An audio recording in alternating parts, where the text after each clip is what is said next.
Now starting. All attendees are in listen-only mode. Well, happy Friday, everyone, and welcome to our webinar today discussing salary overview for creatives, social strategists, digital creatives in the developing marketing, technology, advertising space. And hope you're glad you're able to join us today, especially on this very weather-worn week we've had. We know we had a lot snow on the northeast here yesterday, and still affecting people's travel, including our originally scheduled presenter Diane Domeyer, who unfortunately got delayed yesterday due to weather. But we are in very good hands with one of Diane's colleagues, Esther Frey. I hope I'm pronouncing that correctly. Frey or Frey? You did, Bob. Yeah. So Esther Frey is the Vice President of Technology Staffing Services for the Creative Group and Robert Half Technology.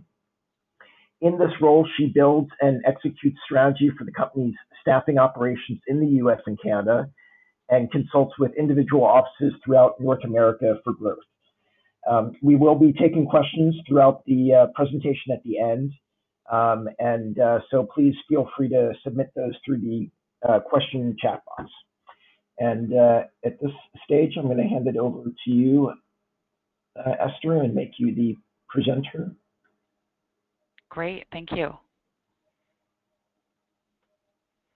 So I appreciate everybody joining us today, because I know, as Bob said, travel has been tough for a lot of folks. So first, I want to make sure that you can see my screen. And I've got two connections here for you, so I'm going to make you the other one. I'm not quite sure how that happened. So hang on one second. Okay. Sorry. Did you get a little pop-up? I did. Okay. Does that work? Yeah, perfect. Sounds good. So yes, I work for the Creative Group, and we specialize in staffing interactive design, marketing, advertising, and public relations professionals on both a project and full-time basis. We do a lot of ongoing information and resources, like our Creative Team of the Future project, webinars like this, and we basically want to help professionals and companies thrive and keep up with ongoing changes in the industry. So I'm excited about today's webinar because it covers a topic that's top of mind for a lot of us, which is salaries. So I'm going to be sharing findings from our 2015 salary guide and go over some tips so that as individuals you can be prepared for upcoming salary negotiations, whether you're a job seeker, an employee, or an employer. Before I dive in, though, I want to mention there is the Q&A box that Bob talked about where you can submit questions. I'm pretty informal, and we don't have an extremely large group, so if you want to jump in and interrupt with a question, that's certainly acceptable, or you can save until the end. So we'll get started. So about our salary guide, each year TCG, or the Creative Group, produces a document which provides timely information on our hiring environment and basically employment trends in the creative field. We have data for more than 125 interactive design, marketing, and PR type roles. There's usually an overview of the most in-demand positions and skill sets and a sampling of some job descriptions as well. So for many years, over the past 15 years, we've been producing this guide. People have kind of turned to this as a spot to look for hiring trends. The information is considered so well regarded that the U.S. Department of Labor and Bureau of Statistics have used it when doing its Occupational Outlook Handbook. So there's lots of information in it for you. So the 5 trends that are impacting hiring the most for creative professionals would be that demand is often outpacing supply when it comes to top creative talent. So if you're one of those creatives who has the right mix of technical expertise and soft skills, you probably have multiple job offers to consider. And it means that companies basically have to work harder in attracting and retaining creatives. There's a lot of growth in the digital sector, especially mobile web. Many companies are trying to refine their digital strategies, creating responsive websites and apps, and basically improving the customer's online experience. So there's also a lot of work to do for government regulations tied to the Affordable Care Act or Section 508, which is requiring government agencies to make their online resources accessible to people with disabilities. So that's impacted our demand. And with the economy finally turning around, companies are increasing marketing budgets. So more money for marketing means more hands are needed. Especially in demand are the mid-level professionals with 3 to 5 years of experience is kind of what we're seeing. And bonuses are back. We found that salaries are on the rise, which is great. But in addition, we're seeing companies are offering better perks, things like telecommuting options, flex time. Agencies in some markets are kind of emulating a startup environment where they're doing catered lunches and doing the work hard, play hard, casual attire, flexible schedules. We're seeing, bring your dog to work, that kind of stuff, whatever they can do to make their environment seem competitive and attractive. And more agencies and in-house creative teams are bringing in freelancers to manage workloads or access skills or cutting-edge technologies that they don't have on their team. And a lot of times those consultants get brought on as full-time staffers. So that kind of covers the main 5 trends. Creative professionals can also expect to see slightly bigger paychecks this year. The average increase in salaries is 3.5% for 2015. And the job category that we see with the biggest average increase in salary, no surprise, has been the interactive field with an average of 4.4%. So the number of interactive positions are expected to exceed this average. For instance, mobile designers can expect an average starting salary to increase 6.8% to the range of 71 to 109K.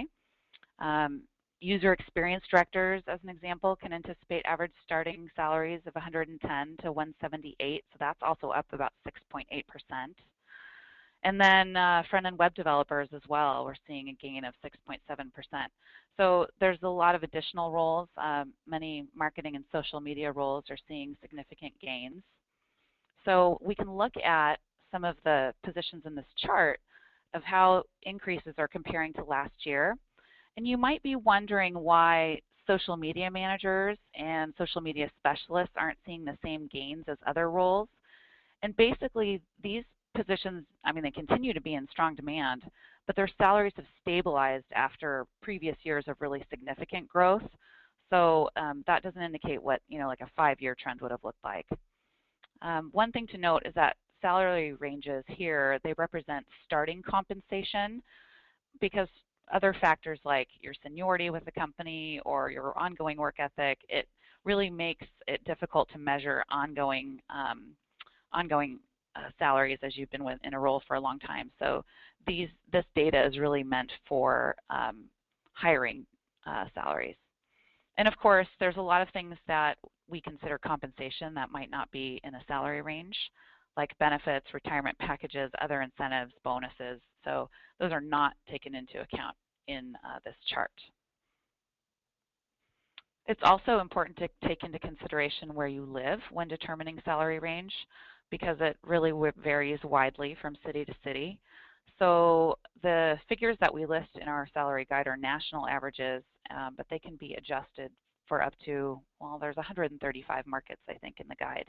So you can use a variance number and take that formula to calculate what your local number would be.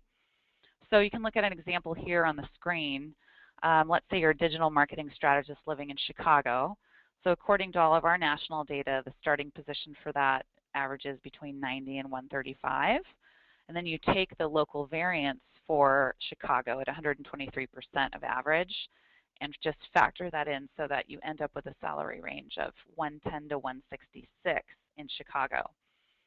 And so as you can see in comparison, a digital marketing strategist in Colorado Springs, because their variance is 90.5% to the national average, would make a little bit less. So it doesn't mean you have to go to a certain city in order to earn a higher salary, because usually cost of living differences make up for that, but just be aware of those variations as you're using the data. So now that we have a sense of salary trends for the year, I want to review some of the qualities that employers tell us they're looking for in creative candidates. So obviously, if you have in-demand skill sets, you have more leverage during salary negotiations, but we've also observed some other trends. Candidates that are in the most demand have 3 to 5 years of experience or more. And that said, of course, entry-level professionals, if you have a strong portfolio and great soft skills, you can certainly land work. We're just seeing a demand for a certain level of experience. Hybrid professionals, they can write their own tickets essentially. An email specialist who knows SEO, as an example, is a great position to be in. So whenever you are more versatile with more skill sets, lots of employers are looking for that. And mobile, so whether it's working email campaigns or social media, websites, apps, candidates with more mobile experience are in a better position to negotiate, we're finding. And then lastly, this is just a huge category, would be soft skills. If candidates have, like let's say you have multiple candidates with the same types of skills, what sets you apart are things like being a great communicator or a natural networker or a good problem solver. And so in an interview, when you're asked an open-ended question about your experience, the best thing you can do is emphasize the non-technical skills that helped you get to where you needed to go, whether that was, I don't know, like being able to mediate a conflict between departments or, your amazing memory for clients. That can make a really big difference. Just this morning, I was with a team of recruiters that were talking about open requisitions they're working on. And in 2 or 3 positions, the recruiter specifically said the company had talked about energy and passion. And those are certainly soft skills that anyone can display in an interview process. And they're not something that you can just pick up and learn from a book. It has to come from inside. So that soft skill piece is really vital. So we'll go to the next slide here. Top positions that employers are looking to fill that we see. We are seeing continued demand for digital marketing strategists. As more things happen online, we need these folks to develop website user experience strategies, including information design, online content strategy, lead generation tactics. Then content strategists, from web content and social media to blogs, ebooks, slide decks. Compelling content is a must for capturing attention of our audience. So we're seeing that as a big spike right now. Social media specialists to create and execute strategies, obviously, to cultivate and manage a branded online community. If you've got experience monitoring and measuring social media activity, all the better. And then SEO, SEM specialists, we see firms that are looking for professionals that can optimize their online presence through link building, content development, social media, vendor consulting. Those would probably be the ones that we see the most. It's not an exhaustive list, of course. So I'm switching gears a little bit here to a topic that comes up a lot when we are talking with professional groups and just folks that are in a job-seeking capacity or looking to make a change. When we see markets like right now where highly skilled creative workers are more in demand than ever, organizations understandably want to hold on to people. So it's becoming more and more common for employers to make counteroffers when they've got a high-performing employee that gives notice. We did a survey recently where 20% of our marketing and advertising executives said that counteroffers are on the rise. And you can see here on the screen the 67% of where they said it's common for employees to accept that offer. But I want to talk a little bit about that not necessarily being the best way to prevent employee turnover. There's some things to consider before you would accept or offer a counteroffer. So on the employer side, think about, is it really addressing the real issue that someone is leaving? Sometimes a bigger salary or better job title might not necessarily improve someone's long-term job satisfaction. And you might be making that offer because this employee is a great producer and you're just worried about how am I going to offset this workload and what will that do to the rest of the team? Are you setting a precedent that others are going to expect that to come their way as well? Does it affect your pay scale? If you significantly boost one person's salary, does it upset the balance with your compensation program in general. And then lastly, how will it affect the team if you make a big effort to keep one employee? Sometimes that results in some resentment for the rest of the group. And then on the employee side, I think we have to ask ourselves, like, what is the real motivation for finding that new job? It's usually not just the money. An increase in pay or a better title might not fix all the things that made you unsatisfied from the beginning, and you might eventually leave anyway. There's an interesting statistic, and as a recruiter, we talk about this a lot because I've seen different numbers over the years. I've been in recruiting for quite a while, and there's always different statistics that come out that talk about, okay, if you accept a counteroffer, the vast majority of people leave that job within the next year anyway.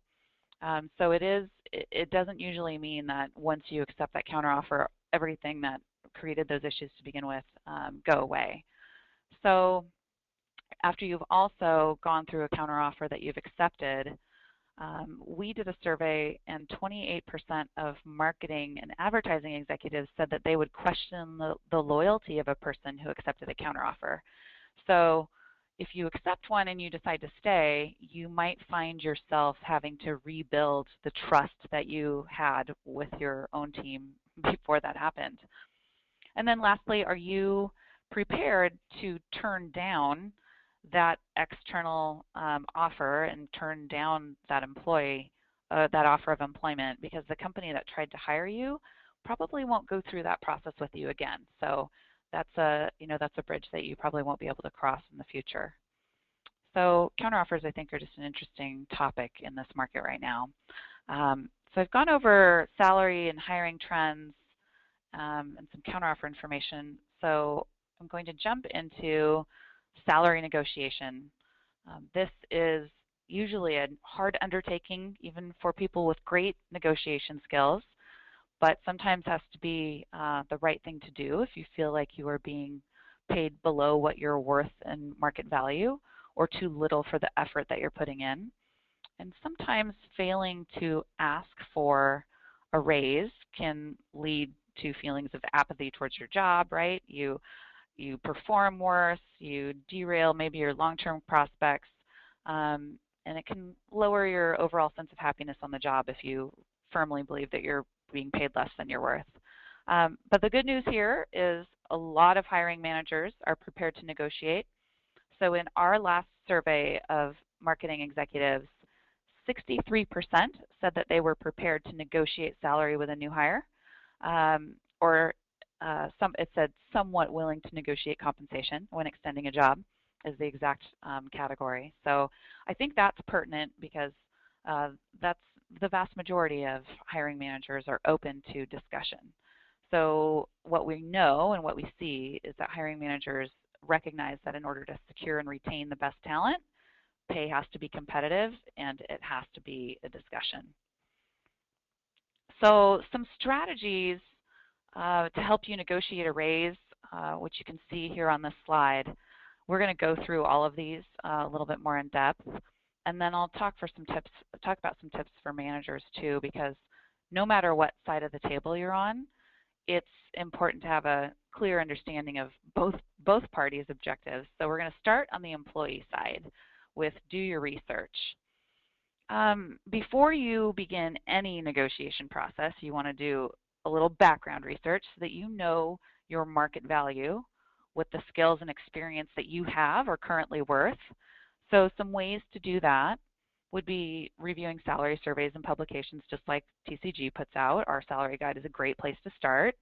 I would talk with other colleagues and recruiters and check salary compensation websites. There's a lot of information online. You can also just do some searches on what jobs are posted and what are those jobs paying. So, keep in mind that geographic location plays a significant role in determining pay levels like we looked at earlier, but tools like our calculator could help you determine kind of what that range would look like. So doing your research, quite important, but be prepared also to justify your reasons for that increase, right? You have to have a solid foundation for any kind of compensation request. And doing a good job isn't enough. You have to show the value that you contribute and do that in a clear manner. So it's not easy to do, but asking yourself some of these questions on the screen might help. Things like, have your social media efforts helped generate business or build visibility? Have you developed a more efficient process? As a manager, have you reduced turnover on your team? So some additional questions.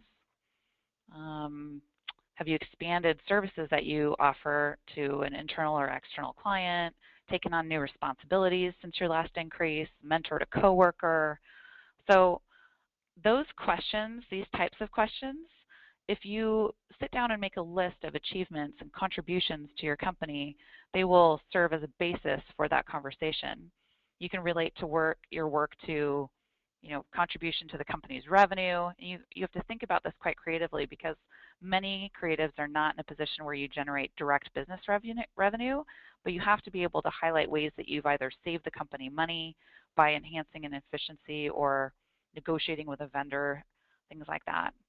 So if going through these types of questions don't lead you to strong evidence that you can back yourself up for asking for a raise right now, then maybe now isn't the right time. And that is kind of what the next slide gets at, is timing really has to be right for this conversation. Think about the timing of your request. The best time to ask for a raise isn't necessarily when you need the money and you're feeling the pain. It should be about when it's likely to be approved, right? And asking at the wrong time can make you look a little bit out of touch. So you don't want to ask when there's been recent budget cuts and layoffs. That's probably not the best time, unless you just got a significant promotion in that process. But you might want to wait a bit. Usually you want to do it, and I think this is an interesting term, when your halo is shining, right?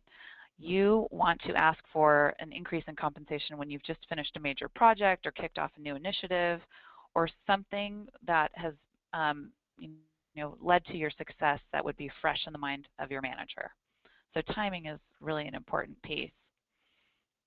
I would choose a good time to have that discussion. Like maybe your business has landed a new client or there was an upswing in quarterly revenue. And when you make your request in terms of the meeting, you don't want to catch your manager off guard. So I would schedule an appointment for a typically quiet time that's free from other distractions. Let your manager know ahead of time that you want to discuss compensation so you're not blindsiding that person with a pretty significant topic. But once you have figured out when you're going to have this discussion, it's really important to practice what you're going to say. So it sounds silly, I know, but rehearsing this process of asking for a raise with, and if it's not friends or family, it could be a trusted colleague or a mentor, maybe not in your organization, but externally that you've worked with before, but someone who can really be that sounding board for you and have them pose maybe potential questions that might come up. Ask for feedback so that you can improve your pitch, because practicing anything in advance makes you feel more prepared and more comfortable for the actual meeting with your manager. And it might help you evaluate your own body language, so you avoid any gestures that might make you feel less confident. So all of this in terms of prepping with lots of backup supporting material, thinking about the value you add to your company, practicing your pitch about why you feel this is something that is deserved, should set you up for a good negotiation. I would keep in mind that there's always risk in asking for a higher salary in an offer or negotiating with your current employer. It causes your manager to reconsider options, right? To make sure, like, hey, are you worth the money? And you have to have these negotiation skills to back it up. But you might want to consider other things that you would negotiate for, because it's not always just about money. It could be a shorter work week. It could be flexible time, like some type of remote work at certain times, additional vacation time, stock options. You see these things here, professional development opportunities. A lot of times in companies, it is really about timing and budget cycles.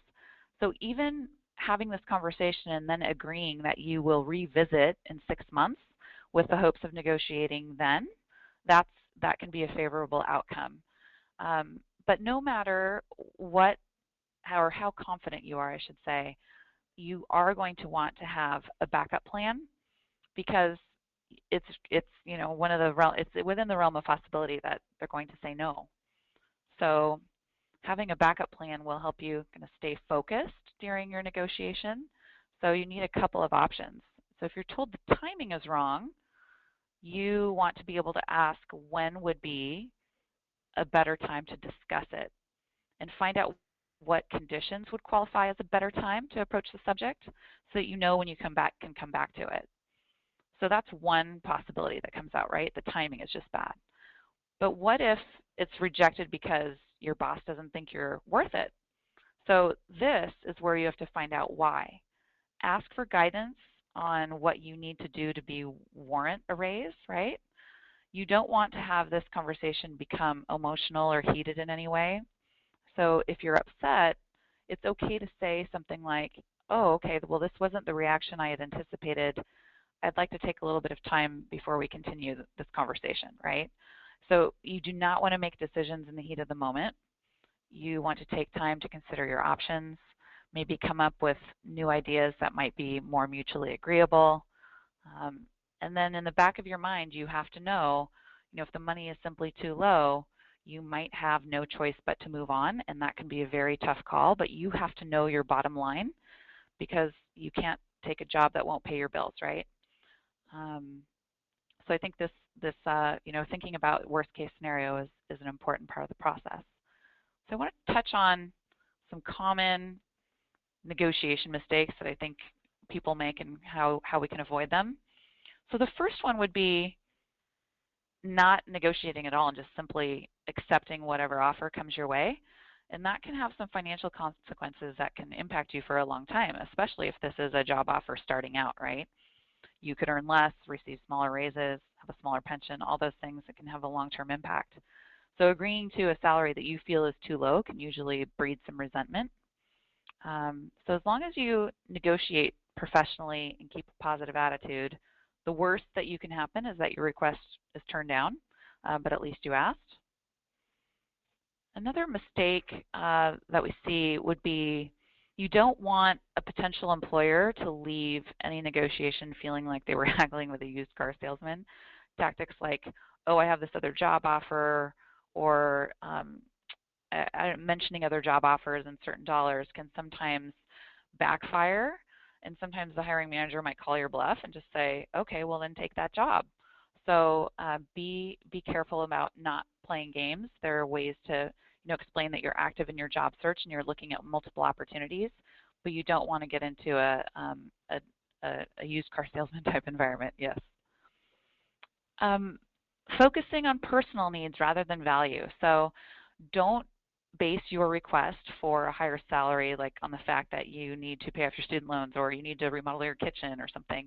You have to make a compelling argument by talking about the value that you bring to the organization. Like if you're applying for a director role, as an example, you need to talk about how you saved your last employer time and money by reducing turnover, or how what you could do to bring efficiencies. So focus more on the value rather than why you personally need to be at a certain level. And then the other mistake people make is just looking at that annual salary number. Really take stock of the entire package because benefits are all over the place in U.S. companies. We really see generous benefits that can outweigh sometimes a lower salary. We see perks like tuition reimbursement, on-the-job training, sometimes even considering who you get to work for and whether or not he or she is someone you can really learn from. Maybe you're taking on a really high-profile portfolio boosting project, like something that you know is really going to add to your resume and portfolio long term. That sometimes can be worth a slightly lower salary, just an opportunity to expand your skill set. So look at the entire package and really consider what that looks like. And then last, be mindful that you don't want to give ultimatums too early in the process because negotiations fall apart when you do that, right? No lines in the sand. Because sometimes if an offer is much lower than what you were expecting, you still have to remain open-minded and professional, and you're committed in this process to try to pursue an acceptable agreement that works for both parties. So how you conduct yourself during the process really sets the tone for how you are with your employment with the company. So you want to start out on the right foot and not be too adversarial in this process.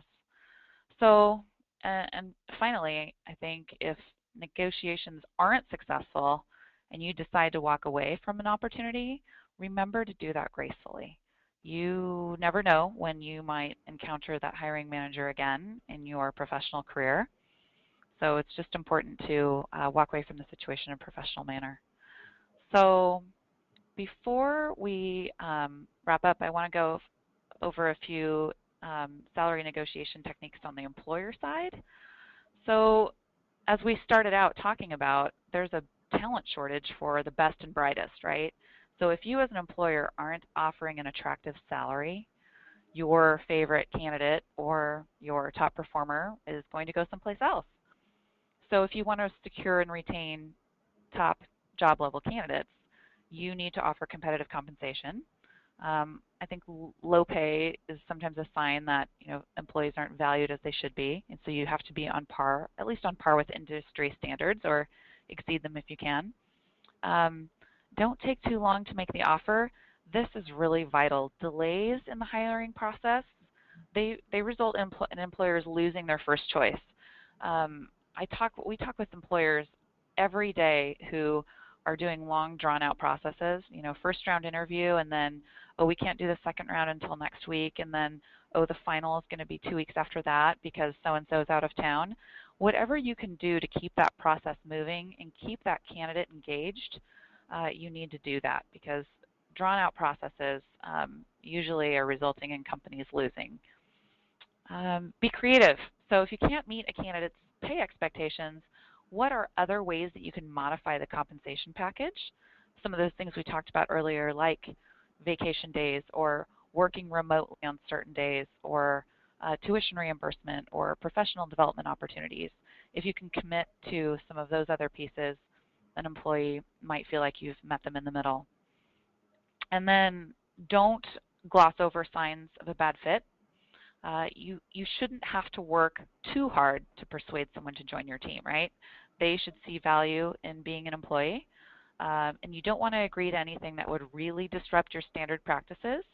So if you really feel like that candidate is accepting an offer begrudgingly, you probably are going to start out with an employee who remains dissatisfied and continues their job search once after being employed by you. So trust your gut when those things are happening.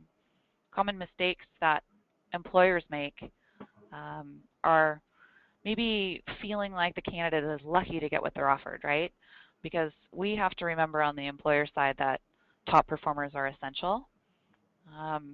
Being unwilling to negotiate is another pitfall. If you're too inflexible, you're going to lose a top candidate to another company.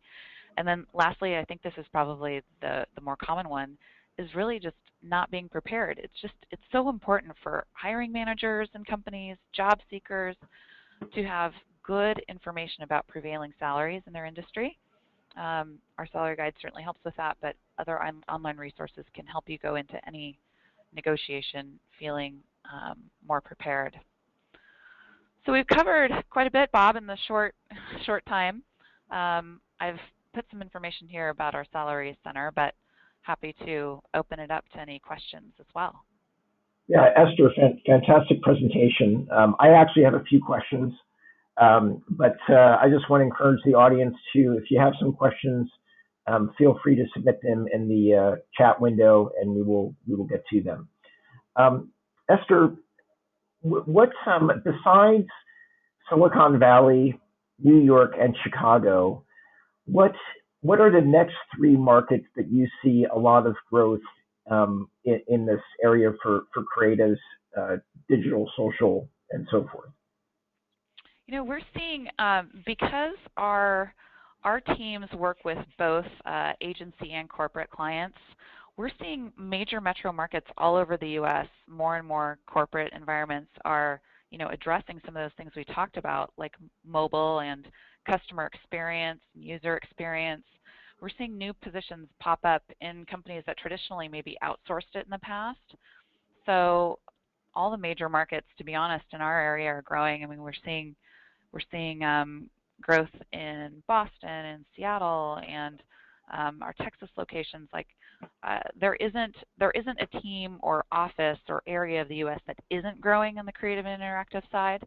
So I know that's kind of a vague answer, but I passionately believe that we're just seeing more and more opportunity because these roles are showing ROI, right? We're showing that if we improve the customer's experience or if we have a better mobile product, we can engage with our customer and transition them to actually being a revenue stream.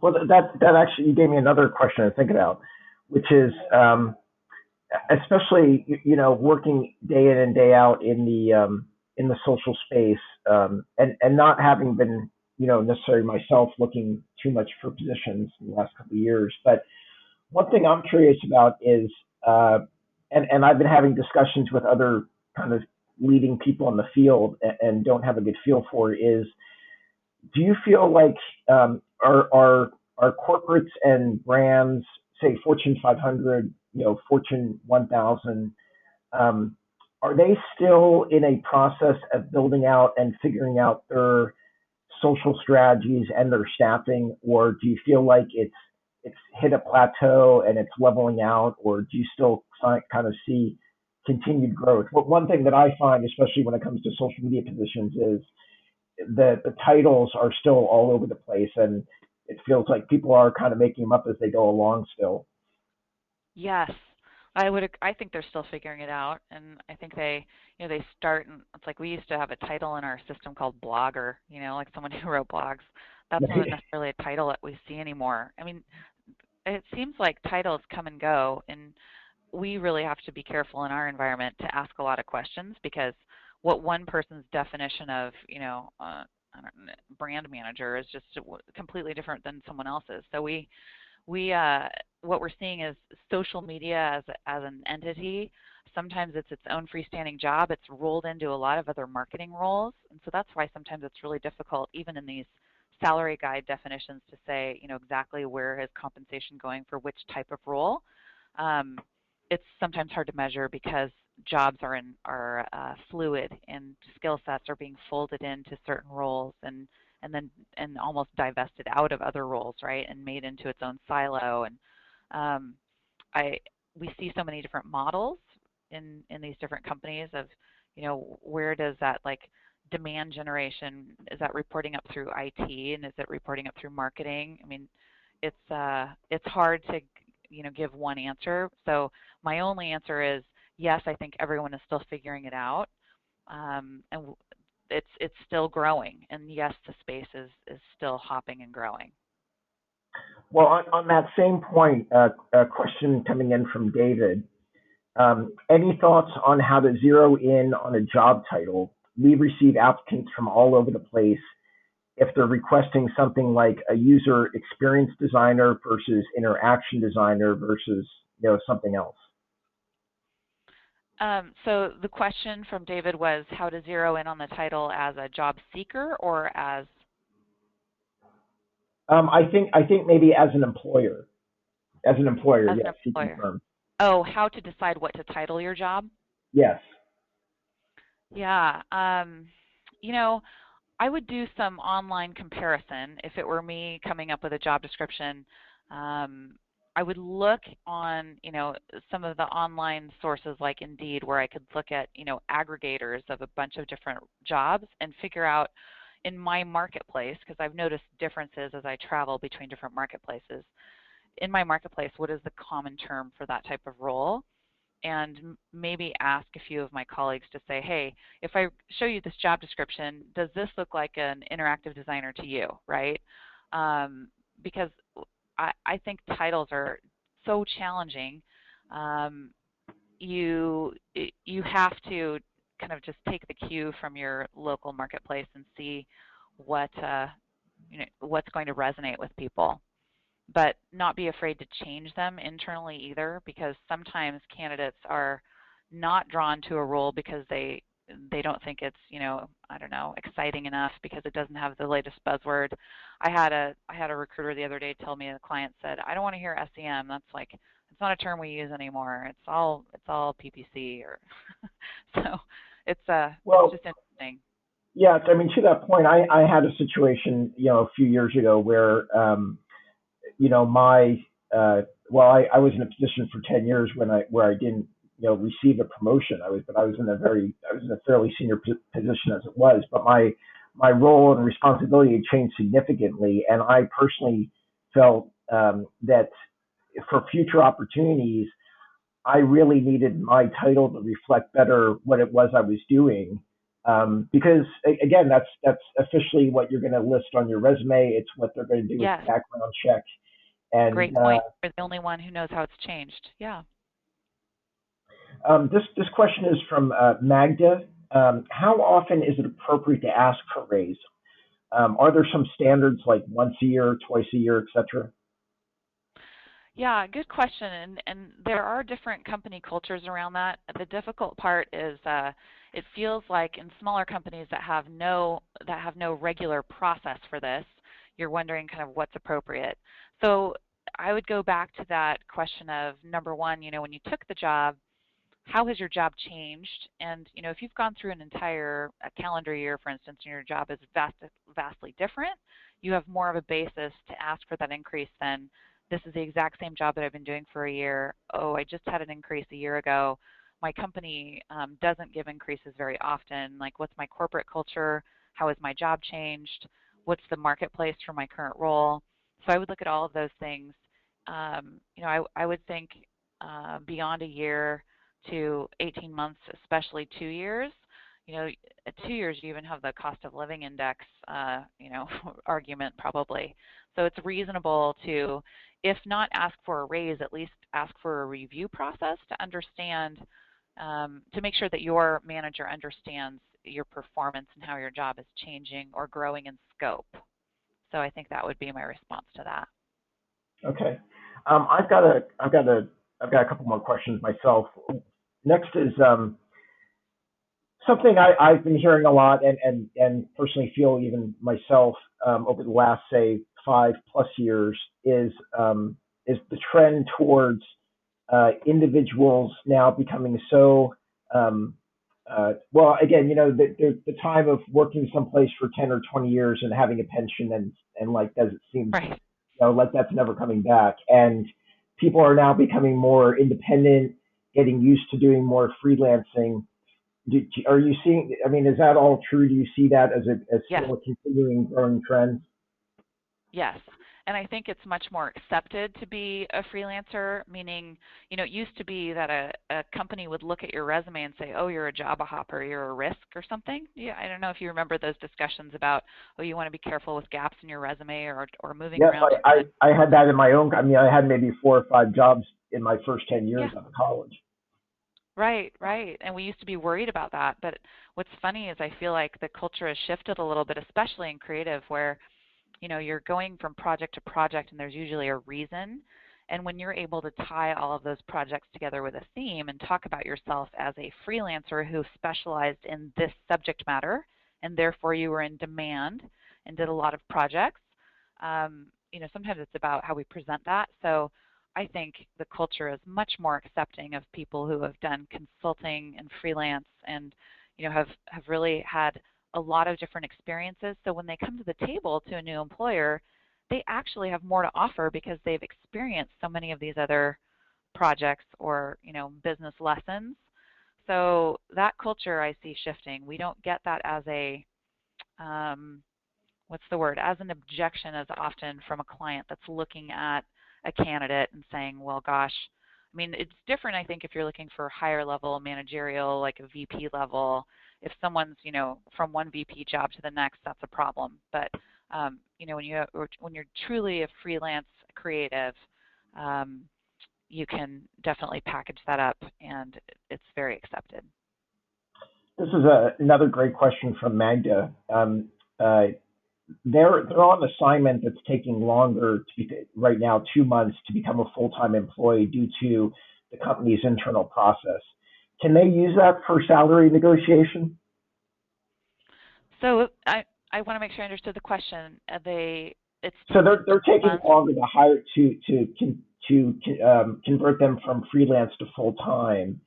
Is that a point that they could use for some of their salary negotiation Hmm.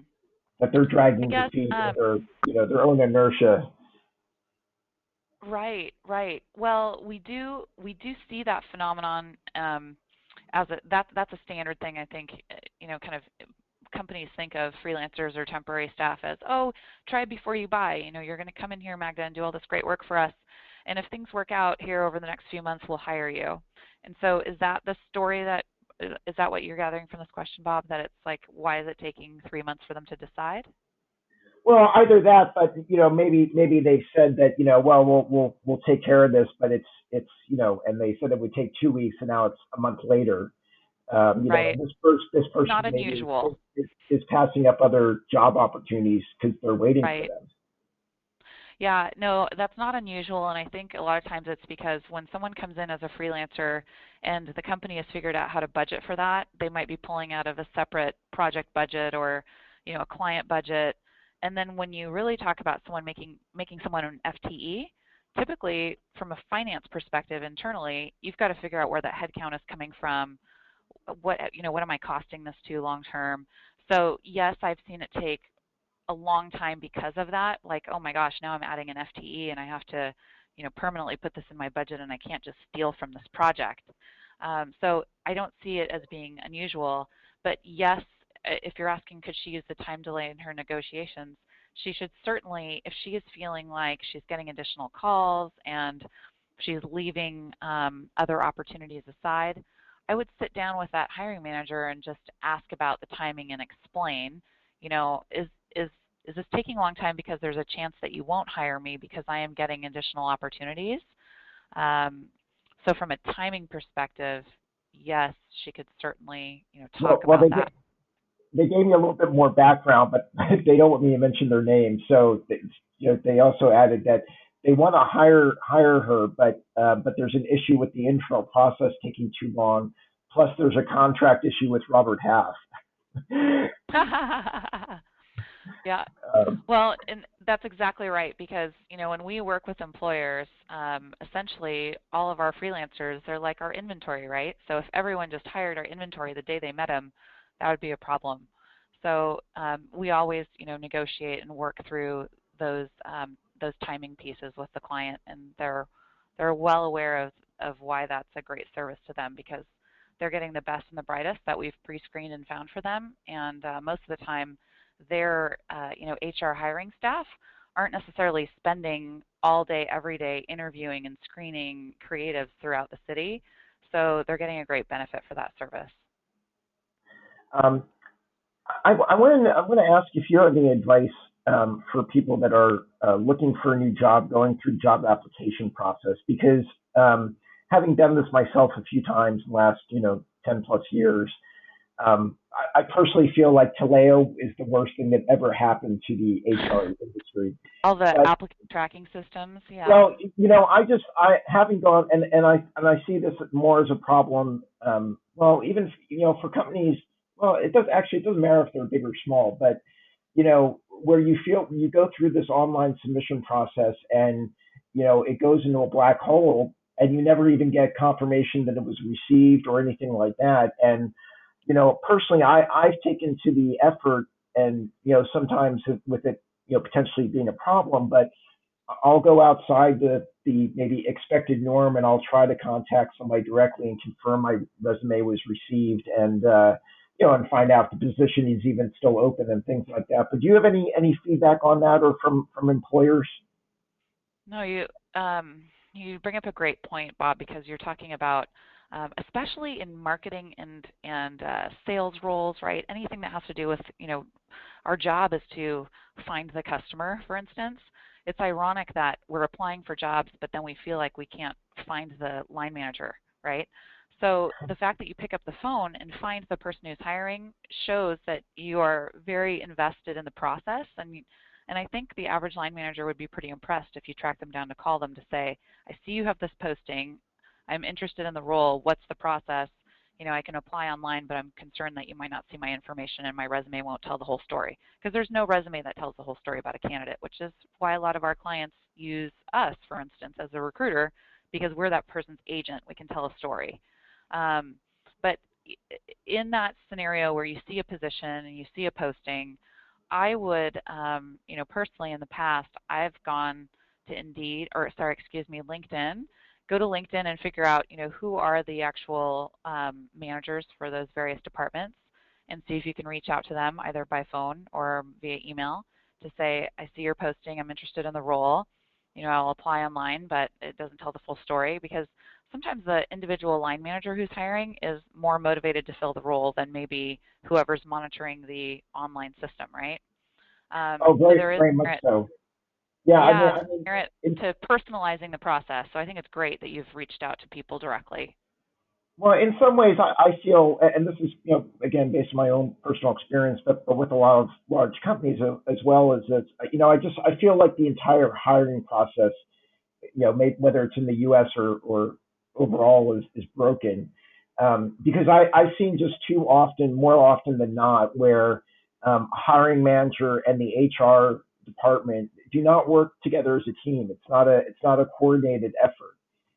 Very Right. often, the hiring manager, especially in technical positions, aren't translating very well what the needs are. Or though, I mean, the thing that drives me the craziest nowadays is still seeing these, very long technical listing job descriptions, and then they've got 20 20 expected specialties in 20 different programming languages, which Right. and some of these job descriptions haven't changed in maybe 10 or 20 years.